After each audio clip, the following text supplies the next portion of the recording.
Abra a tua Bíblia, por favor. Vamos terminar o que nós começamos na semana passada, se a gente conseguir, né? Romanos capítulo 8. Romanos, capítulo de número 8. E eu quero ler com vocês o versículo de número 14. Quando nós terminarmos, você não fecha a Bíblia, tá bom? A gente vai mastigando os versículos. Romanos, você vai passar Mateus, Marcos, Lucas, João, Atos e aí vem Romanos. Capítulo 8 e o versículo de número 14. Romanos, capítulo 8 e o versículo de número 14. Você achou? Que diz assim então: porque todos os que são guiados pelo Espírito de Deus, esses são filhos de Deus. Vou repetir o versículo. Porque todos os que são guiados pelo Espírito de Deus, esses são filhos de Deus. Amém. Senta, querido. Na semana passada, irmãos, nós partindo do versículo 1 do capítulo 8, nós vimos Paulo aqui, irmãos, nessa carta fantástica. Essa carta aqui é fantástica, irmãos, para a gente compreender muitas bases doutrinárias para a gente poder chegar até os céus. E Paulo, irmãos, nessa carta aqui, partindo do capítulo 8, se a gente for perceber, da entrada do 7, ele vai falar algumas coisas e vai falar da luta que ele tem de poder viver uma vida com Deus e não consegue, aquilo que é para ele fazer não consegue, aquilo que não é para fazer ele está fazendo. E ele entra no capítulo 8 dizendo que, portanto, nenhuma condenação há para aqueles que estão em Cristo, que não andam mais segundo a carne, mas segundo o Espírito. E aí, irmãos, ele vai discorrendo esse capítulo, nós vimos na semana passada, versículo por versículo, e nesse versículo de número 14, ele vai dizer, porque todos os que são guiados pelo Espírito de Deus, esses são filhos de Deus.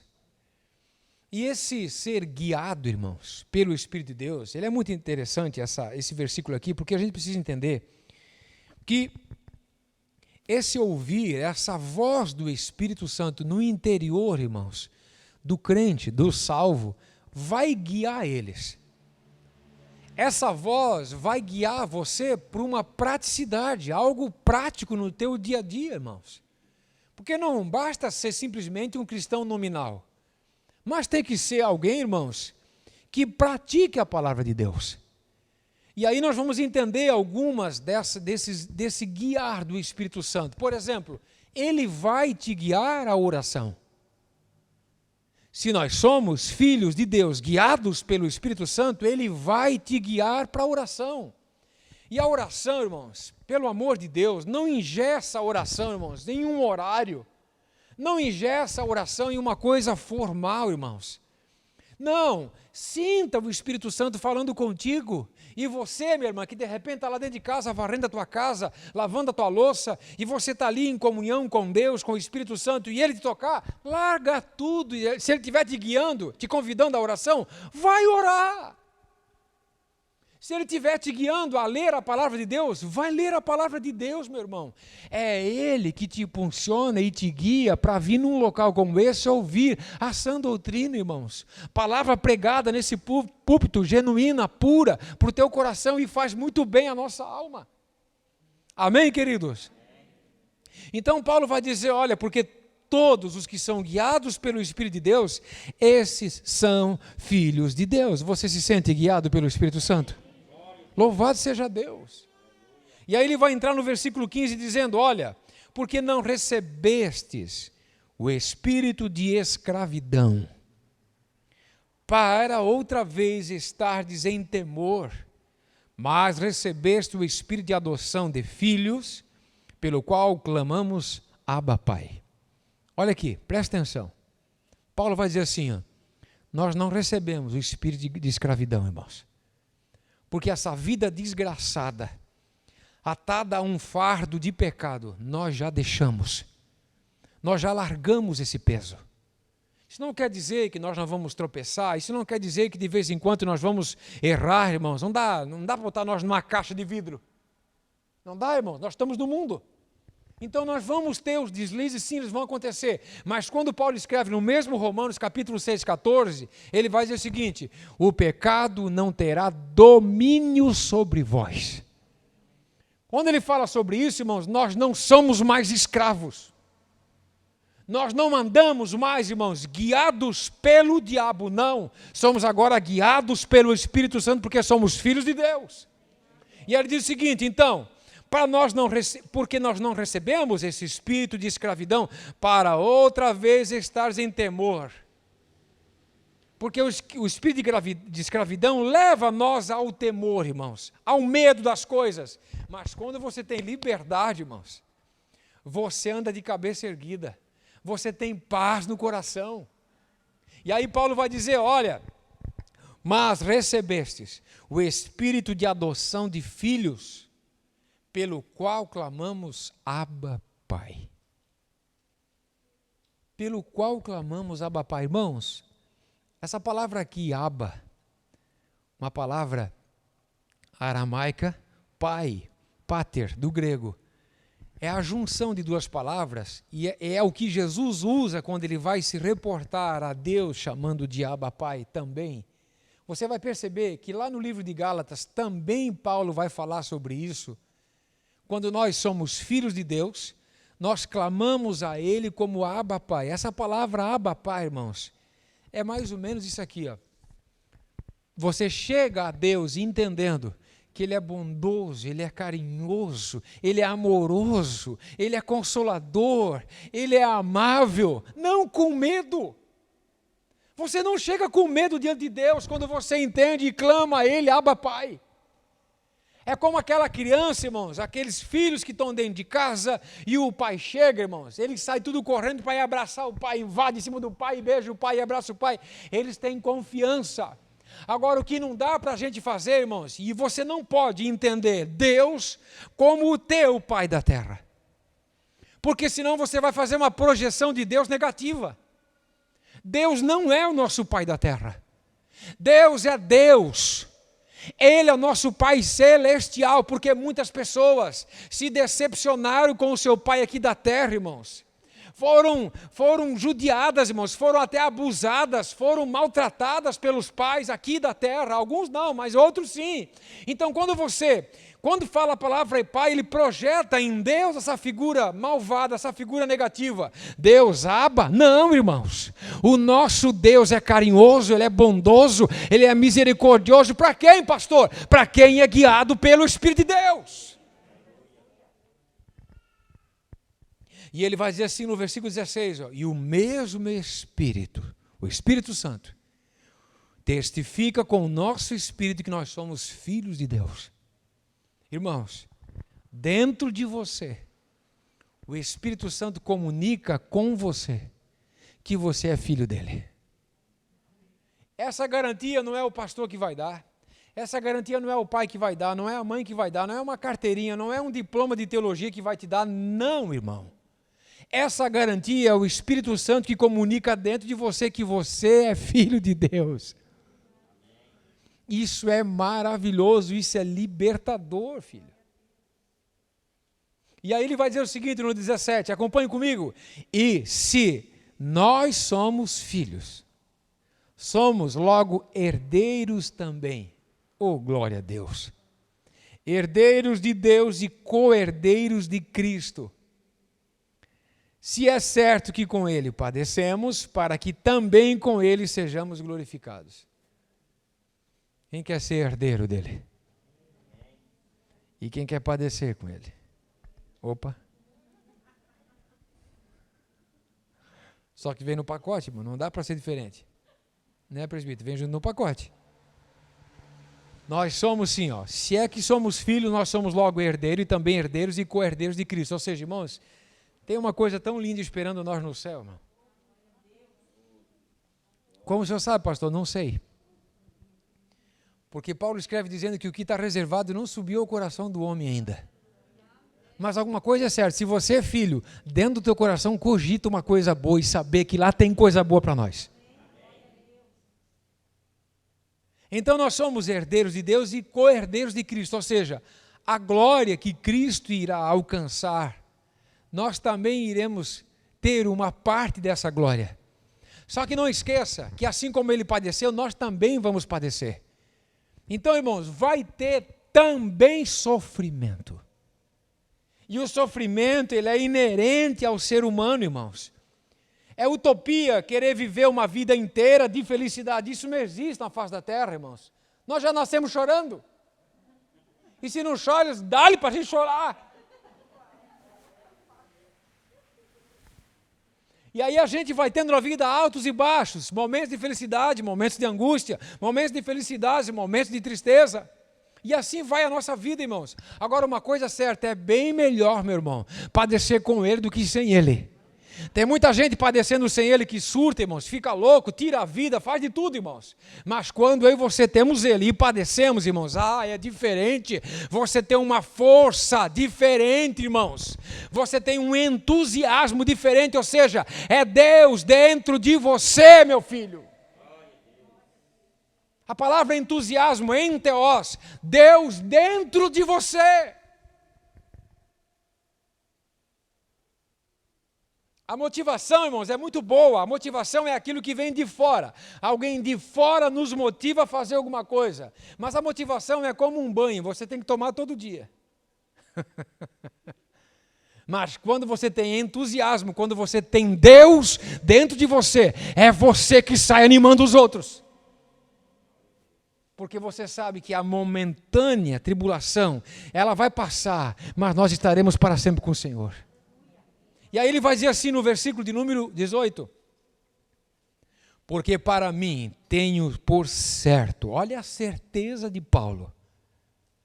Para mim tenho por certo que as aflições desse tempo presente não são para comparar com a glória que em nós há de ser revelada. Ô, irmãos, isso aqui tudo passa, filho. Tudo vai embora, irmãos. O sofrimento também chega uma hora que acaba. A glória também chega uma hora que acaba. A fama também vai chegar uma hora que acaba. Eu ouvi um vídeo, irmãos, muito interessante. E nesse vídeo, estavam perguntando para algumas pessoas que passavam na estrada, pessoas na base de 20 a 40 anos. E elas perguntavam para essa pessoa, com uma foto na mão, do Frank Sinatra, e perguntaram assim para elas, quem é essa pessoa aqui? Não conheço. Quem é essa pessoa? Não conheço. Quem é essa pessoa? Não conheço. Depois, uma outra foto com os Menudos. Tem gente que nem sabe o que é isso.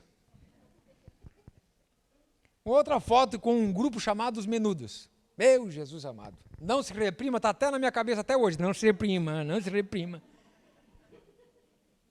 E aí perguntaram para esse pessoal, você conhece esse grupo aqui? Mas um dia, Frank Sinatra, um dia, os Menudos, irmãos, aonde eles chegavam, principalmente as moças, desmaiavam literalmente. Alguém chegou a conhecer Menudo? Olha só quantas mãos só. Não era assim, minha irmã? Meu Deus, era figurinha de chiclete, era relógio não sei das quantas, era copo. Aquilo era uma enjoação do caramba. Mas tudo passou, meu irmão. Frank Sinatra, ninguém está nem aí quem foi, quem não foi. Menudo, muito menos quem foi, quem não foi. Dominó, muito menos quem foi, quem não foi. Era um outro grupo musical. Você está entendendo? Tudo vai passar nessa vida, meus irmãos. Mas quando eu e você estamos firmados na palavra de Deus, sendo guiados pelo Espírito Santo, nós vamos dar na eternidade para todo sempre com o Senhor. Aí ele vai dizer assim no versículo de número 19, olha, porque a ardente expectação da criatura espera a manifestação dos filhos de Deus. A própria criação espera a nossa manifestação, irmãos, para encerrar com esse sofrimento. Olha só o que vai dizer, porque a criação ficou sujeita à verdade, a criação ficou sujeita à vaidade, não por sua vontade, mas por causa da que a sujeitou. Ou seja, A própria natureza, irmãos, os animais, as aves, a natureza em geral, ela saiu do eixo quando o homem pecou. Ela saiu do seu original, ela saiu fora. E ela está esperando, na expectativa de que isso seja novamente restaurado. É o que ele vai falar na sequência. Ele vai dizer assim no versículo 21, na esperança de que também a mesma criatura será libertada da servidão, da corrupção, para a liberdade da glória dos filhos de Deus, aguardando os filhos de Deus. Agora o 22. Porque sabemos que toda a criação geme e está juntamente com dores de parto até agora. Se é até agora, isso quer dizer que vai passar, não vai ser para sempre.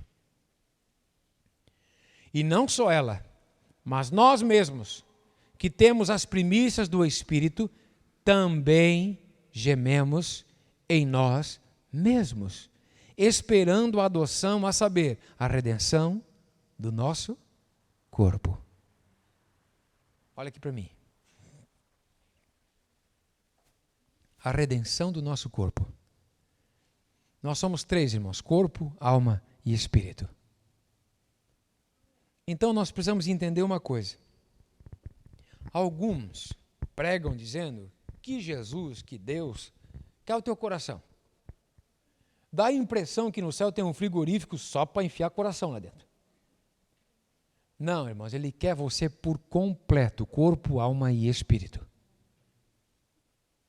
Porque esse corpo, irmãos, fraco, cansado, que a cada segundo que bate está envelhecendo e vai ao pó da terra, esse corpo vai ressuscitar um dia. Agora eu quero que você preste atenção. Se esse corpo vai ressuscitar, então vamos estar em um estágio da nossa vida que nós vamos ter uma vida normal. Mas sem dor, sem sofrimento. Presbítero, fica em pé aqui na minha frente.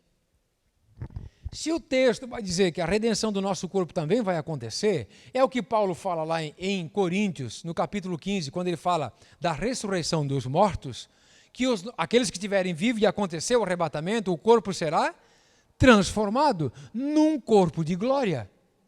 Mas esse corpo de glória, pastor, não é uma coisa tipo assim, fantasmagórica? Não, porque quando Jesus apareceu entre os discípulos ressuscitado, ele comeu. Então ele tinha um corpo. Lembra que alguém ficou assustado? Não pode ser. Então vem cá, toca em mim, ele disse. Então era um corpo que estava ali. Agora, quando acontecer a nossa redenção também do corpo, e nós estivermos no céu, vai ter um corpo, irmão. A Bíblia diz em Mateus que nós vamos se conhecer. Eu vou conhecer o presbítero lá, eu vou conhecer você lá. A Bíblia diz que nós veremos Abraão, Isaac e Jacó, são personagens. Amém? Irmãos, me diz para mim quem é que tem essa esperança aí no mundo, irmãos. Está morto, irmãos. Quem está no mundo e não tem essa esperança, não tem essa revelação, está morto. Mas eu e você sabemos para onde é que nós vamos, abençoado. E será para todos sempre. Eita, glória de Deus. Isso liberta a gente, irmão. Isso dá vontade de voar, isso dá vontade de fazer tudo, irmão. Isso dá, pode sentar abençoado. Isso dá vontade, irmãos, cada vez mais de servir a Deus voluntariamente. Não é uma coisa impressionada, irmãos. Num cabresto. Eu tenho que servir a Deus. Não, irmãos, isso é religião. Nós servimos a Deus, nós temos liberdade e comunhão com Ele. Glórias a Deus. O versículo 24 ele vai dizer, porque em esperança somos salvos. Ora, a esperança que se vê não é esperança, porque o que alguém vê, como o espera? Mas se esperamos o que não vemos, com paciência o esperamos. Olha aqui. Paulo está dizendo o seguinte, se nós queremos esperar alguma coisa, nós precisamos ver para esperar isso, então não é esperança, irmãos. Isso não tem base em fé. Mas se nós estamos verdadeiramente esperando, sem ver, temos que esperar com paciência então, porque vai acontecer o arrebatamento da igreja. Vai acontecer de nós estarmos um dia nos céus. Vai acontecer, meu filho. E é isso que nós estamos esperando. Não esperando, irmãos, do verbo não fazer nada. De esperar, simplesmente por esperar. Mas esperando com esperança. Dá para entender?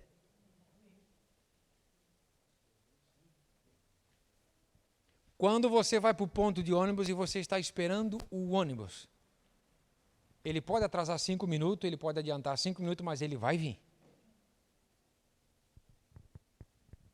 Nós estamos esperando o Senhor. Nós sabemos quanto tempo, mas Ele vai vir. Ele vai vir, irmãos. E aí o texto vai dizer: e da mesma maneira, também o Espírito ajuda as nossas fraquezas. Olha que bênção. O Espírito Santo ajuda as nossas fraquezas, porque não sabemos o que havemos de pedir como convém. Isso aqui não é uma verdade, irmãos, que às vezes a gente não consegue nem orar direito. Às vezes a gente não consegue nem se expressar direito na oração, irmãos. Mas o Espírito Santo nos ajuda nas nossas fraquezas para nos exprimirmos diante de Deus, irmão, e ajudar nós diante de Deus a saber como dizer e o que dizer e como dizer. O Espírito Santo pega isso aqui, que a gente não sabe dizer direito, e interpreta diante de Deus. Então você tem, diante do Pai, você tem Jesus à destra dele. E aqui na terra você tem o Espírito Santo dentro de você. Então você pode ter certeza que o Espírito Santo vai saber exatamente o que dizer diante de Deus. Amém? E ele vai dizer assim, ó: mas o mesmo Espírito intercede por nós com gemidos inexprimíveis. Porque ele conhece a fraqueza, ele sabe, irmãos, o ponto exato, como fazer. Porque tem algumas orações, irmãos, que francamente, graças a Deus, que ele não ouve. Você concorda comigo? Eu nunca esqueço, irmãos, o presbítero Alcione um dia disse que estava orando. Isso faz tempo. O Tiago, filho mais velho dele, era bem pequeno ainda. E orando a Deus, dizendo assim: Senhor, me prova como tu provaste Abraão. Ok? E o Tiago se passou no braço dele, virou os olhinhos para trás, tudo, irmão, deu. E ele disse no testemunho: agora eu aprendi a orar, irmãos, que a gente tem que cuidar do que a gente ora. E quando a gente não sabe direito, o Espírito Santo interpreta isso para Deus. Amém? E aí ele vai dizer assim, ó: dentro de nós com gemidos inexprimíveis. Quero que você atente aqui para uma coisa. Se você perceber, irmãos, tem 3 situações aqui de gemido. No versículo de número 22, o texto vai dizer que a criação geme. No versículo 23 vai dizer que nós gememos. E no versículo 26 vai dizer que o Espírito Santo geme. A criação geme no sentido de esperando, irmãos, a restituição de tudo. Esperando, irmãos, para que aconteça o original que Deus formou lá no Jardim do Éden. E quando nós vamos para o livro de Isaías, quando ele vai abordar a questão do milênio, do que irá acontecer no milênio, você tem uma ideia do que era o original. A Bíblia diz, irmãos, que nesse período do milênio, no livro de Isaías, que a mãe vai poder botar o seu recém-nascido num ninho de cobra. E não vai acontecer nada. O leão pode dormir com a ovelha e nada vai acontecer. Por quê? Porque ali a terra voltou ao seu original. Então a criação geme esperando isso acontecer. O texto vai dizer que nós também gememos. Em que sentido, irmãos? No sentido de que quando, irmãos, você não fica assim, irmão, insossegado quando você vê uma situação, irmãos, de pecado, uma situação de desavença, algo que poderia ser resolvido, quando você fala do amor de Deus para uma pessoa e ela rejeita, isso não dá uma inquietação, irmãos, não dá um gemido dentro da gente? E esse gemido também, irmãos, em nós, é pelo fato de que a gente não alcançou ainda a redenção na totalidade, mas isso vai acontecer. Eu estou ansioso, irmãos, para chegar no céu. E algumas pessoas entendem assim: pastor, esse pastor está louco, parece que esse homem quer morrer. Não, não, filho, eu não morro mais. Está assustado por quê? Você também não. Só o corpo vai tombar, irmãos. Mas eu e você já estamos com o pé na eternidade. Amém? E o texto vai dizer que o Espírito Santo também geme. A criação geme, nós gememos e o Espírito Santo geme em nós. Para que tudo seja restituído, irmãos. E aí o texto vai dizer no 27, e aquele, está falando de Deus aqui, e aquele que examina os corações, sabe qual é a intenção do Espírito, e é ele que, segundo Deus, intercede pelos santos. A intercessão, irmãos, sempre deve de estar em harmonia com a vontade de Deus. Senão, isso vai ficar fora, irmãos. Por isso que toda vez, querido, que você for orar, irmãos, por um determinado assunto, ore sim, interceda, e na tua oração diga: Senhor, que seja feita a tua vontade. Porque a vontade dele nem sempre é a minha, irmãos, nem a minha, nem sempre é a dele. E quando você ora pedindo que a vontade de Deus se estabeleça ali, irmãos, aí funciona exatamente o versículo 28. E sabemos que todas as coisas contribuem juntamente para o bem daqueles que amam a Deus, daqueles que são chamados pelo seu decreto. Você está entendendo? Tudo, irmãos, que acontece ao teu redor vai contribuir para o teu bem. Agora tem uma coisa. E quando eu peco, pastor, isso também poderá contribuir para o meu bem? Não. Porque Deus não tem compromisso com o pecado. Mas quando você, meu irmão, fiel a Deus, guiado por Deus, e algumas situações acontecem de pessoas que odeiam você, de pessoas que querem o teu mal, do próprio diabo que arma as ciladas, conforme escreve Pedro, Deus vai reverter aquele mal em bem para você. Houve uma perca, irmãos, houve uma situação difícil, complicada, Deus é poderoso para reverter isso, e lá na frente você vai dizer: graças a Deus, porque o Senhor é Deus.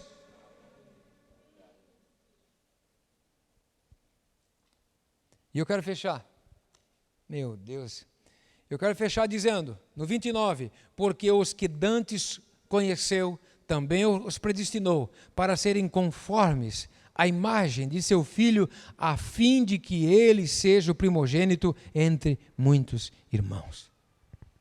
Eu não quero entrar aqui na questão da predestinação, irmãos, talvez na semana que vem eu fale sobre isso. Mas eu quero que você entenda, quando ele vai dizer aqui, para serem conformes à imagem, ou para serem conformes, isso mesmo, conformes à imagem, ou seja, moldados à semelhança de Deus. A palavra conforme só divide ela, conforma. Você vai entrar na forma de Deus. De tal forma que quando você sair de lá, você vai ficar parecidinho com Jesus. Amém, queridos? Vamos ficar em pé. Oh, meu Deus.